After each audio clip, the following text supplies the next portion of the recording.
ನನ್ನ ಸವಾಸ ನನಗೆ ಬೇಡ. ಏನಂದ್ರಿ ಮಾವ? ದುಡ್ಡು ಕೊಟ್ರ? ಯಾವಾಗ ಕೊಟ್ರಿ? ಯಾರ ಕೈನಲ್ಲಿ ಕೊಟ್ರಿ? ಯಾಕೆ ಮಾವ ಸುಳ್ಳು ಹೇಳ್ತೀರಾ?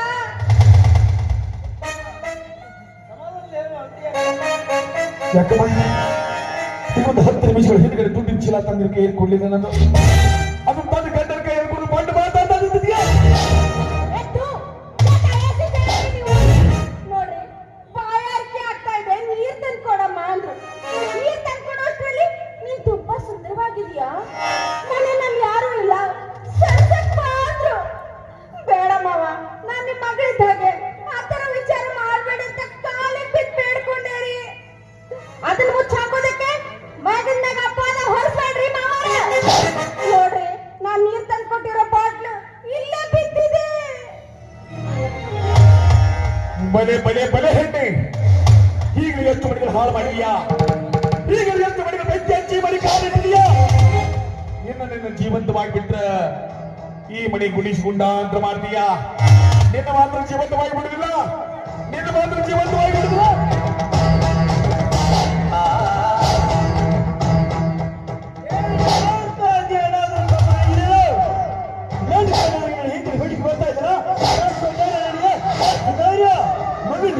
ಮಗಳ ಸಭೆ ಕರೆದು ಬಿಟ್ಟು ಮಗನ ಮೇಲೆ ಕಾಪದ ಕಣ್ಣು ಹಾಕ್ತಾ ಇದೆಯಲ್ಲ, ಹಿಂದೂ ಜೀವಿಸಿದ್ದ ಬಿಡಬಲ್ಲ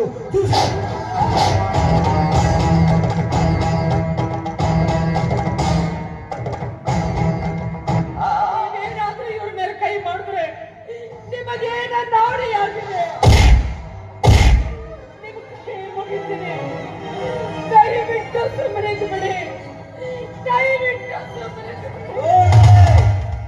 ನೀನು ಹೆತ್ತವನಂತ ಈ ಕಣ್ಣುಗಳಿಂದ ನೋಡಿದೆ, ಇಂಥವನನ್ನ ಈ ಮನೆಯಲ್ಲಿ ನಾನ್ ಬೇರೆ ಇಟ್ಕೋಬೇಕಾ? ನಿನ್ನಿಂದ ನೀನಾಗಿ ಮನೆ ಬಿಟ್ಟು ಹೋಗ್ತೀಯೋ ಇಲ್ಲ ಪೊಲೀಸ್ ಸ್ಟೇಷನ್ಗೆ ಫೋನ್ ಹಚ್ಚಿ ಪೊಲೀಸ್ ಕಳಿಸ್ತೀನಿ, ಪೊಲೀಸರನ್ನ ಕರಿಯಲ್ಲ ಬಟ್ಟೆ ಮಗನೇ.